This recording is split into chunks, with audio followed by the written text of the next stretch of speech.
Isaiah 55, it says that his ways are higher than our ways and his thoughts are higher than our thoughts. If that is true, then we have to live with a peace and understanding that sometimes what goes on in our lives and what he does is outside of our understanding. God is not restricted to our human confines in life. He is outside, and that means that his ways and his thoughts are higher than ours. Being overcome is a concept that comes with negative connotations. It implies giving into something and not having control over something, and maybe our will is not in function here. It is going against what we want. It's a commonly known fact that when somebody is in the ocean and they're out in the sea and they're waiting to be rescued, the very last thing they should do is fight the tide, because it uses all their energy up and it doesn't get them anywhere. The thing they need to do is to float and just rest until somebody finds them.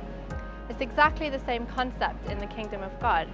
When we allow ourselves to be overcome by him, it does us no favors to fight it, because we end up using all our own energy to fight against something that God may have orchestrated in the first place. The thing we need to do is to succumb to it and to give in to him and to allow him to carry us. When we succumb to him, we are choosing not to choose anymore. We're choosing to trust. We're succumbing to something that is outside of us and bigger than us. Choosing to be overcome with him is a place where there is no fear. Usually in the kingdom of God, the rules go completely the opposite way to the rules of the world.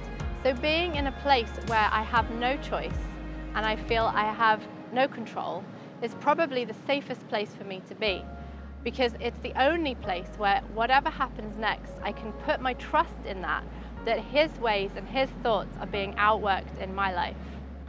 Being overcome and succumbing to him doesn't mean that I disappear and become invisible.